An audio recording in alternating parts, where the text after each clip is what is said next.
about the Lama, about the Dalai Lama, kind of like the way to see and understand him, which is not, of course, the way we think in the West. So I thought I'd read a few words from that just to give us some perspective, you know. Because I mean, yeah. So okay. Where's Sheila? What happened to Sheila? She's supposed to give me this thing on. Where's Sheila gone? She's supposed to do something online for me. Is it in the chat yet? What happened to my glasses? No. You. What happened to Sheila? Patty is hosting online. Huh? Patty Hansen is So have you got that thing for Patty? Did Sheila send you something, Patty? She sent me a couple of things. What are you looking for, Venerable Robina?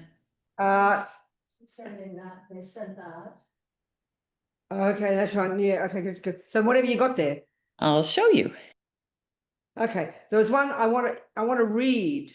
I want to say a couple of prayers and then read from this kind of words that Rinpoche said about His Holiness. Oh, this one. Let's see. Let's scroll through it and see what we can do. Go, scroll through it. Let me see what we can choose. Scroll through that one. Let's go through it. Let me see it.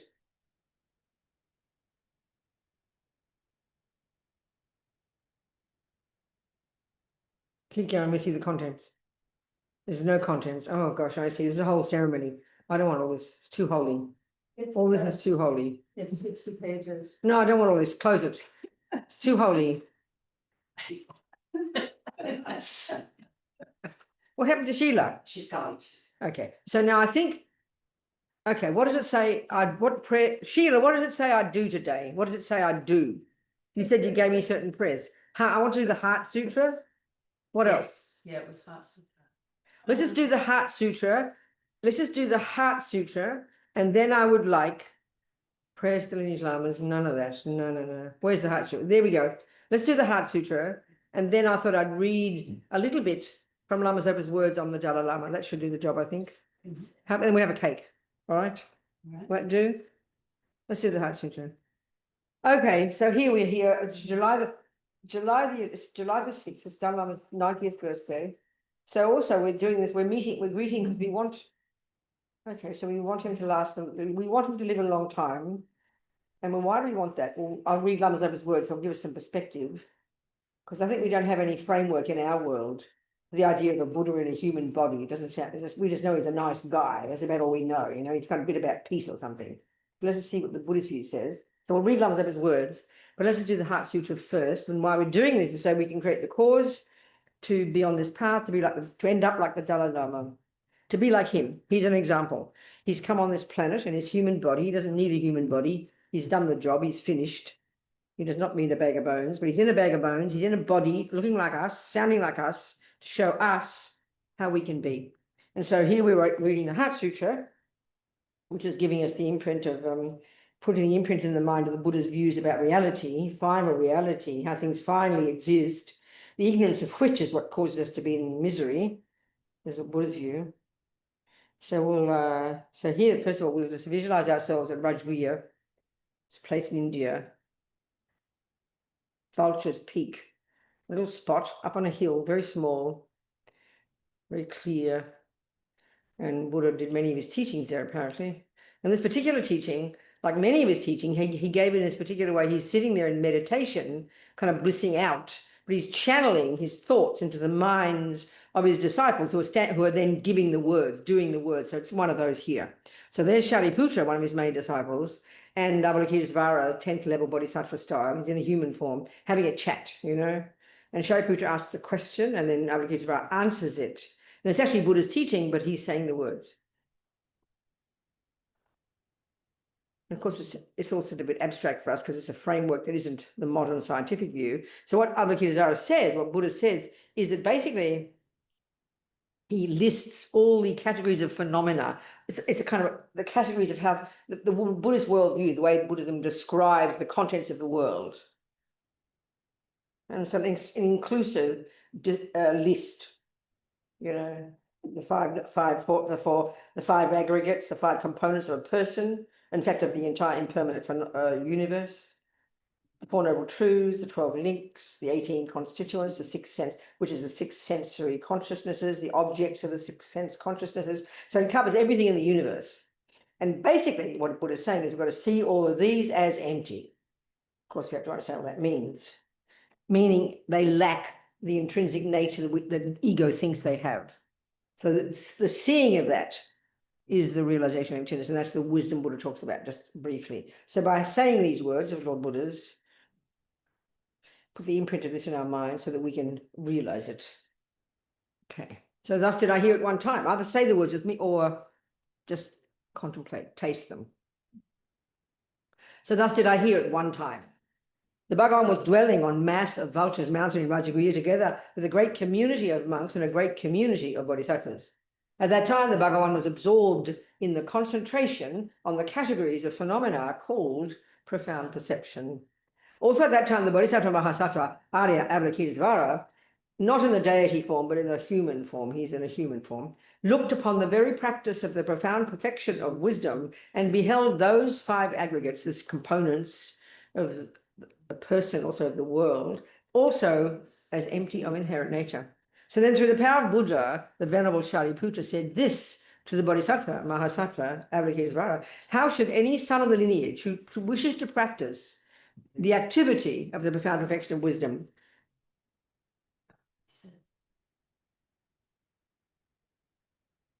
but it hasn't finished the sentence. How should any son of the lineage who wishes to practice? It's not, the sentence is not complete. There's missing some words. It doesn't say, what should they do and how should they do it? So he said that, and the Bodhisattva Mahasattva Avalokitesvara said this to the Venerable Shariputra. Shariputra, any son of the lineage or daughter of the lineage who wishes to practice the activity of the profound perfection of wisdom should look upon it like this: correctly and repeatedly beholding those five aggregates also, meaning that and everything else, as empty of inherent nature. So form is empty, emptiness is form. Emptiness is not other than form, and form is also not other than emptiness. In the same way, feeling, discrimination, compositional factors, and consciousness are empty. Shariputra, likewise, all phenomena are emptiness, without correct characteristic, unproduced, unceased, stainless, not without stain, not deficient, not fulfilled. So Shariputra, therefore, in emptiness, there is no form, no feeling, no discrimination, no compositional factors, no consciousness, no eye, no ear, no nose, no tongue, no body, no mind, no visual form, no sound, no odor, no taste, no object of touch, and no phenomenon. There is no I element, and so on up to and including no mind element and no mental consciousness element. There is no ignorance, extinction of ignorance, no up to and including aging and death, and no extinction of aging and death.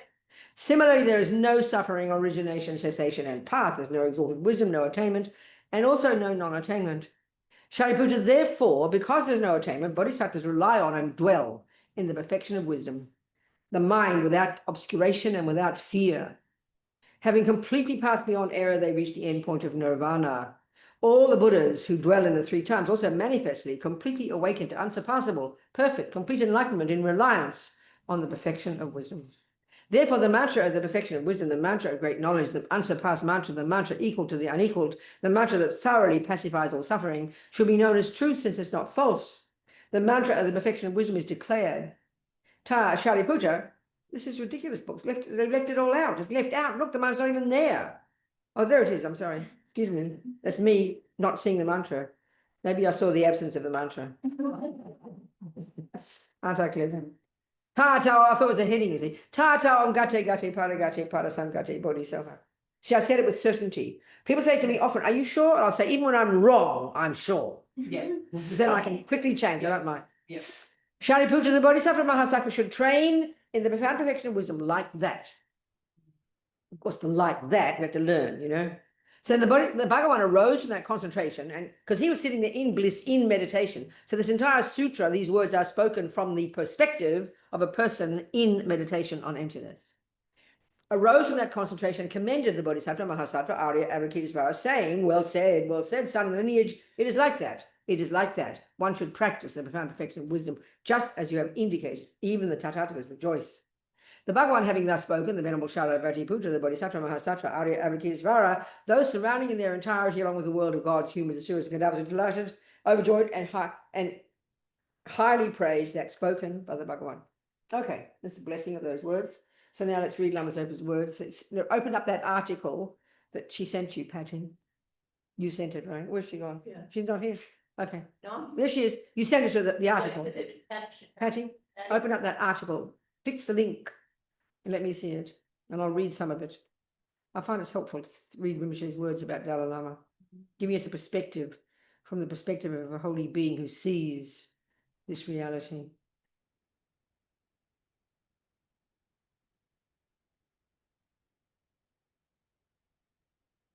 And then we'll eat cake. No tea though. Salsa. What is it? What's the water called? What's the water called? It's also sparkling water. Sparkling water. Okay. Yeah. Where is it, Patty? What's your problem? My problem is that I can't find it. I did not see it in the email. You didn't So- send it to me, Sheila.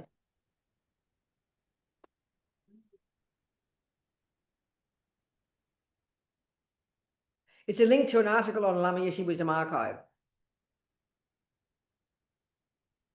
Sheila's checking. Okay, bear with me. I can get on that and see if I can find it through Lama Yeshe Wisdom Archive. I know, but you've got to know what it's called. I think it's called in phrase. I sent it to her. She sent it to you. She sent it to It's you. a praise of His Holiness. Praise of His Holiness. In your email. An email. Yeah?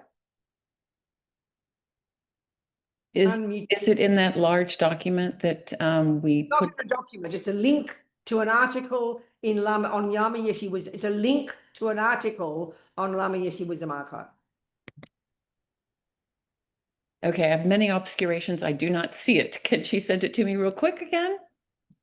Or can you just tell me what it's called? Go into Lama Yeshe Wisdom Archive and tell us the name of the thing. If you can do that, Sheila, what's that? Venerable Robina, is it called How to Do the Great Festival of His Holiness's Birthday in the No, Best no, Possible? it's not. No, thanks, Mary. No. Okay, so Linda just sent me something, so let me get that pulled up and we will try that. What does it say? It says, in praise of His Holiness, the That's the 14th one. Dalai Lama, written September 1996. That's exactly right. Let Is me that open- correct? Well, let's Okay. try. All right, coming. Read from it. I want to read some words, okay, about Dalai Lama. I think it's helpful.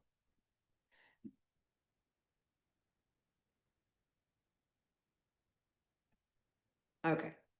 Here we go. Make it a bit bigger for me, would you? I can't see. It's too tiny for my old eyes.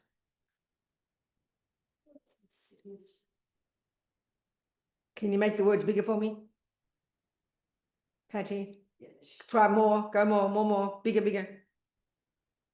Good. Now scroll down and he's like reading it. Okay. His Holiness Dalai Lama is the great treasure of infinite compassion, embracing all sentient beings, the sole source of benefit and happiness, and the sole refuge. His Holiness is incomparably kinder to us, the fortunate disciples in many countries of this world who are able to see his holy body and hear his holy speech, than all the past, present, and future Buddhas. So the kind Shakyamuni, out of his great compassion, descended in this world of Zambu in the Arya land of India for the sole purpose. Okay, scroll down, keep scrolling. Wait, no, I've got to look at it first on the way. Just go, stop, so I can see what's there and then decide to read or not. Wish I had the damn thing in myself. Wish I had control of it. I love having control of everything. Can I please control it myself? Hang on, Patty. Can we just go to the link? Can you get me on the computer here?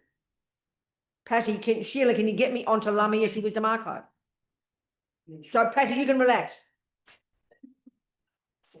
Sheila, here. Davina's very good at Get it. me Sending into- the link is in the chat. The link is in the chat, No. Venerable Robina. Thank you, darling. That's wonderful. The link's in the chat. That's better. Now I can control it myself, Patty. Better than bossing you around. I'm used to it. Better. Phew, I love controlling things. You can tell I'm not a bodhisattva. Just to accept whatever they're given. They'd say, thank you. I'm sorry. Next life. Not this life. I'm sorry. Not ready. No way. They say there's two kinds of bodhisattvas. The ones who are humble and patient and go behind and shepherd the people to enlightenment. And the others who go ahead. I was happy to hear about that. Definitely. That was one of them. I What? said you're definitely the one who wants. So, yeah, that's right. Okay, good. This is better.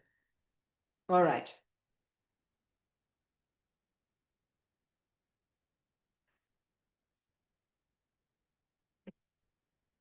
Well, I'll tell you one story. You know, it's Kandala. We all know Kandala, who came here recently. Lama Zopa said that she was kind of born already fully developed as Vajrayogini, you know, showing the aspect of not needing any study or practice. And then she's a little girl. I mean, we know the stories. When she was a little girl, she was desperate to come from Tibet. She climbed over the mountains and came to Dharamsala to meet His Holiness. Well, I mean, she's a little girl. First, she's girl. She's a girl for a start, and then she's little. Who's going to pay attention, you know? So what happens? She'd be in the streets of Dharamsala trying to find ways to get meetings with His Holiness. And for example, you'd hear stories that she'd see His Holiness and she'd faint because she saw the Sambhogakaya. She saw this subtle light body, the Buddha, him in the subtle light body form, you know. So just telling you that. So he's preserving, His Holiness is preserving the complete teaching of the Buddha, the 3 higher trainings. No, this is not what I wanted to read. Okay. So his body, his holy body, speech and mind are the source of peace for living beings. He is ultimate among those who are learned, ultimate among those who are pure in ethics, good ethics, and ultimate among those who are warm-hearted. He is unstained by delusion and ego-grasping happiness, ego-seeking happiness for self is unstained by even the subtlest obscurations. So for us sentient beings, both human and animal, just seeing or touching his body purifies our minds and makes our lives meaningful.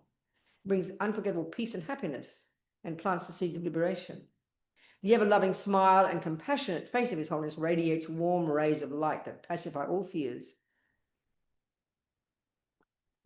She's so sweet.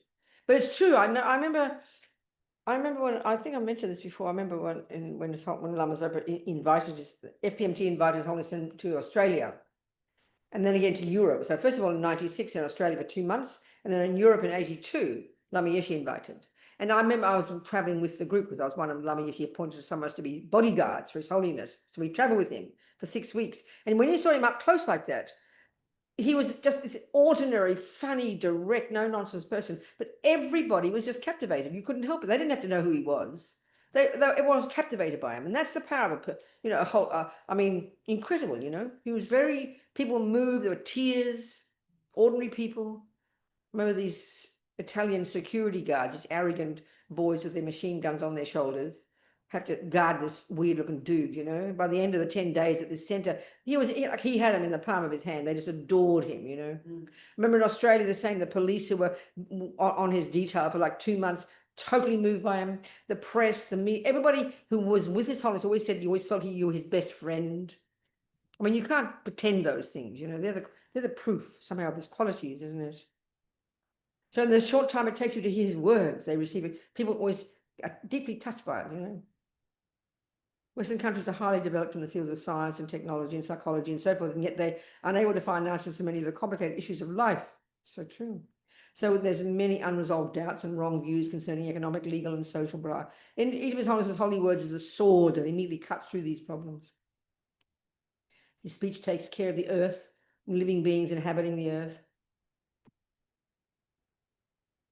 Even if you can't completely stop harming others, if one person in an audience stopped causing one, never mind. I saw other things in the story, but now I'm disappointed. It's not the same as what I thought. A special quality of His Holiness that ordinary people can see is he seeks to benefit others, even those who harm him. I mean, this is always kind of, and he's so natural about it, you know. He talks about the Chinese, he's natural about it. He doesn't go on about it. He's not sort of like a drama queen about all this terrible pain all the Tibetans experience at the hands of the Chinese communists. He cracks jokes about them, you know.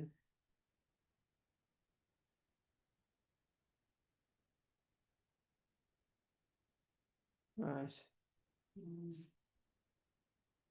So the thing is, lately he's announced, he's been thinking about it for 15 years, he said, 14 years, he's been thinking about whether it's beneficial to continue this tradition. I think it's been in Tibet like 1,000 years. I mean, reincarnation's been there since the beginning of time. It's what the Buddhists and the Hindus have observed to be true. But this tradition, this institution of this system of recognizing, you know, I think that's been around, I don't know. I mean, the Dalai Lama is said to be the 14th Dalai Lama. So it's obviously it's like, I think, wasn't it 14th century, 13th century or something, the first one? I don't remember. So there's this system, this way of looking, you know, for the new one. So as long as I've been thinking about all these years, and of course the Chinese communists, the Chinese government says that they've announced that they're in charge of choosing the new Dalai Lama, which is so ironic. So silly, really. You think about it, it's so ridiculous. Because then, you know, what's reincarnation to them is ridiculous nonsense. And so His Holiness has decided that it's worthwhile. He said he was in his recent message. He said he's received. Where's his message? I'll read his message. Oh, I can't read his. I'll read his. So I can read his message. Dalai Lama's 90th birthday message. He said some things. He said 90th birthday. Where's this now? Where's this 90th birthday? 90th message. Here it is. His message. He says, so on the occasion of my 90th birthday, I understand that well wishers and friends in many places, including Tibetan communities, are gathering for celebration. I particularly appreciate the fact. Oh no, it's not the one. I want another one about this, about coming back. That one. So anyway, he said he's thought about it for a long time, and he's decided on the basis of hearing from people all over the world, including people from Tibet, that he thinks it's beneficial to continue that institution, which means he's going to, what happens is that, because what happens is these great yogis who are completely in control of this process of dying, and if you understand the Vajrayana model, it makes sense. You can understand exactly what happens. They practice all their lives going through these meditations, getting to the subtle level of their mind.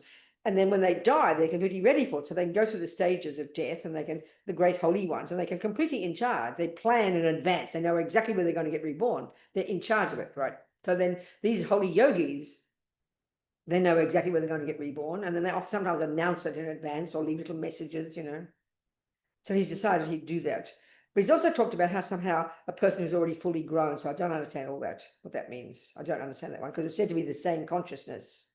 And then you die, and then it takes another rebirth in a new womb, So with Lama Zopa, for example, they've said that His Holiness has checked and said that he has been reborn in Nepal, but they haven't found him yet, so they've got to find him. So the Dalai Lama is saying it's continue. Usually it's, like the last one. If you read the story about His Holiness, you'll know about, they do all these searches. Well, a lot of the clairvoyant lamas do all their divinations. And they somehow go out and search parties and meet children. So this particular one, and have you seen Kundun? Scorsese's movie? Yeah. Yes. Isn't it? It's incredible. You've got to watch it. He did a very amazing job of captivating exactly, the Tibetan situation. It's very incredible, very beautiful film. So moving, actually. Music by Philip Glass.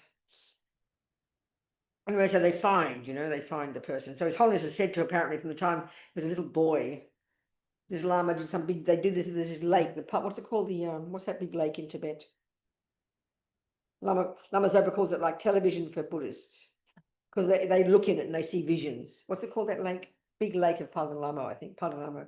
So they did the divinations, and then this one Lama saw the vision of this place and a little boy and this man holding a load or something, carrying a load. So he goes where he goes, and he sees the man holding a load, he sees the child, and the child is like 2, no less, sees him.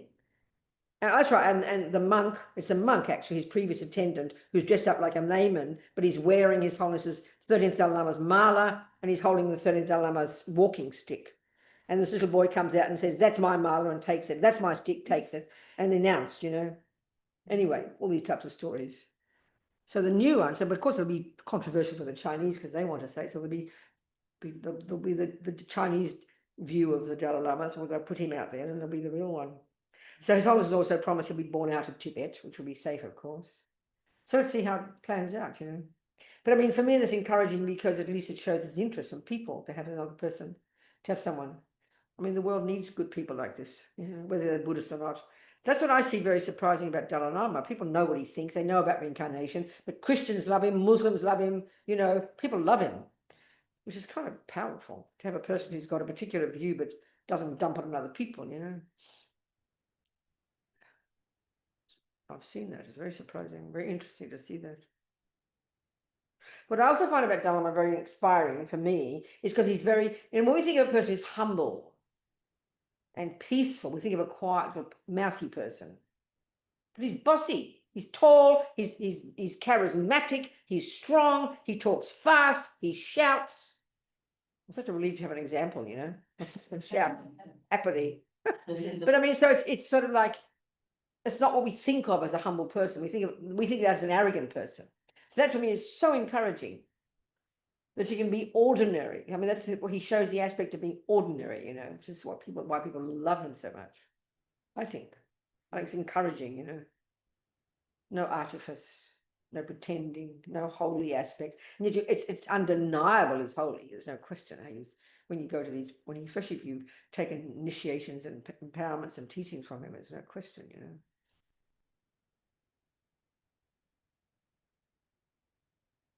And there's something also interesting I've observed.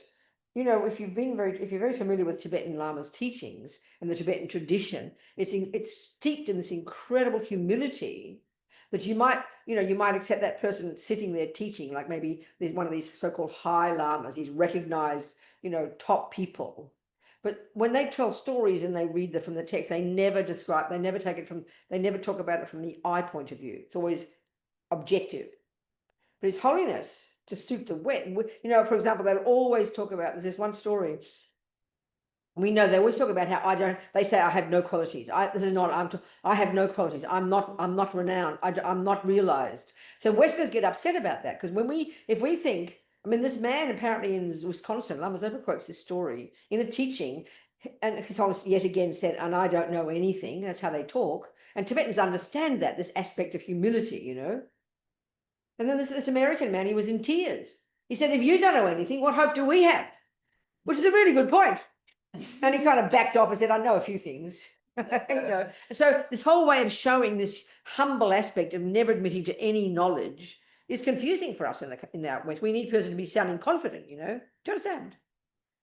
And then in that story, His Holiness then told them, he said when he was in India, in 1956, he went to India to celebrate the 2500th, anniversary of the Buddha, etc. He said he had a dream in which he saw himself at a teaching of the Buddha with thousands of people, and he was one of these poor little Indians at the back of the crowd.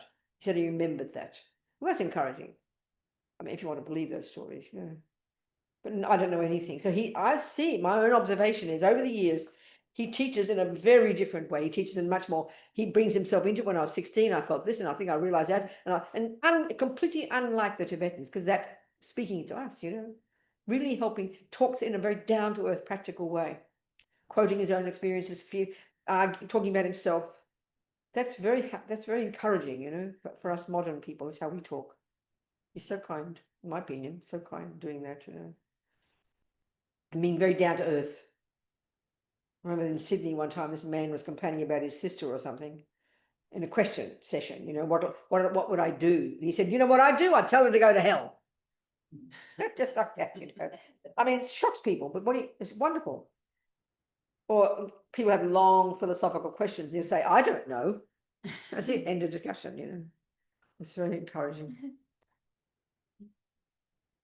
Anyway, I just think, I don't know, do you want to say a prayer or something? That'll do, isn't it? We wish his happy birthday to His Holiness and hope he lives another 100 years. Oh, that's one wonderful story. That's right. Okay. So there's Palden Lama, glorious goddess. She's one of these wrathful protector Buddhas, if you've seen them. If you met her in human form, she'd scare the life out of you. She'd eat you for breakfast. She's very wrathful. And she's blue, and she's on a mule in a sea of blood. So it's a very close connection with His Holiness, with the Dalai Lama institution. And in that Scorsese movie, when you see that he's escaping from Lhasa, he's in disguise, the layman. He's got one possession on his shoulder, and it's a long tube in which he's got this tanka painting of Palden Lama that's always with the Dalai Lama. He took that one thing he took with him. And then when he was 2 and he was met again, came to Lhasa, or they came to pick him up to come to Lhasa when he'd been recognized, they offered him this tanka again, and he was so blissful to see it. There's this very strong connection. She's like the protector of Tibet. And in the Gelugpas, in our tradition, she's the one that they consult in your divinations. You say her mantra and you pray to Palden Lama for answers. Like in the divinations they do, like crystal ball sort of thing. They call it mirror reading. But in other ones too, in divinations, Palden Lama is one you consult. So anyway, His Holiness had a dream. He's always telling us these days he's going to live for 20 to 30 more years. Of course, it's ridiculous. He's 90. He's telling us that. For years now, he's been saying that. And he says it out loud to Tibetans, to Western people. And in April, soon after Lama Zopa passed away, Lama Zopa had already organized, before he passed away, this puja, long life puja for His Holiness in Dharamsala. And in that, they didn't translate it apparently, someone told me, His Holiness said, he said, I had a vivid dream in which Palden Lama, and he demonstrated, with which Palden Lama, glorious goddess, in which Palden Lama plucked me out from behind, from the sea of blood, and said, you will live for 20 to 30 more years. You know? So if that's true, then there's going to be no problem. My feeling is going to wait till China collapses or something dramatic happens, you know. 20 to 30 more years, let's hope. I don't know what else to say. I can't do too many prayers, I'm sorry. Who wants to, you want to do a few more prayers, you people? What do you think, Tom? A few more prayers, or is that enough? Heart Sutra enough? Okay. Anybody else? No more prayers? We'll eat cake. But I can't, I'm sorry, we can't do cake over Zoom. We're not realized enough, are we? If we only could, I mean, we can get blessings from His Holiness. It's the thing, the other thing about His Holiness that I find so moving. We all know, you know, that you can't receive an empowerment or initiation on the screen, right? But His Holiness has started it. He set the precedent, you know. And I remember a couple of times with groups of people, we've come together as a group on Zoom, and then we've all joined together to go on the recording of His Holiness giving, say, an initiation. And I tell you, if you have real openness, you know you're in the presence of His Holiness. You don't need to be in Dharamsala seeing His physical body. Seeing His image on the computer is enough, you know. You get the blessings, I promise. It's really depending on our own mind. So that's incredibly kind of His Holiness, making available. I mean, in Tibet, before they came to the West, you'd have to kind of like walk for 3 months to get to see the Dalai Lama. Here, you just sit on your bed and put on the Zoom, you know. How incredible He is, so kind. He's unbelievable, making it all available to us. Yeah, it's degenerate times, but make the most of it. Be happy. So let's say the little short prayer. Let's say the little short prayer for His Holiness's long life. Where's that? Patty, give me a little short prayer for His Holiness's long life. We'll say it from our hearts together. Little short prayer. The one that Lama Zopa wrote, or the regular one? Right. There we go. This one. This is the one that Lama Zopa wrote. This one. Just say together from our hearts. Okay. So it says the wish granting, wish fulfilling. We've got to explain what a wish fulfilling jewel is. I mean, they don't exist anymore, but they talk about it. A wish fulfilling jewel apparently used to exist. Apparently, who knows when. So you get it from the ocean. You clean it for 3 days. You put it on a banner on top of a roof, as Lama Zopa says. And then everything you wish you will get. That's how they talk. So the wish granting, wish fulfilling jewel, His Holiness being this one, source of every single benefit and happiness in this world, to the incomparably kind Tenzin Gyatso, I beseech, may all your holy wishes be spontaneously fulfilled. I mean, it's not saying long life, but there it is. May all His wishes be spontaneously fulfilled. And no, that's enough. That'll do. That's enough. Done. Close the prayers. Done. Let me think what else to say then, just to make it a bit worthwhile.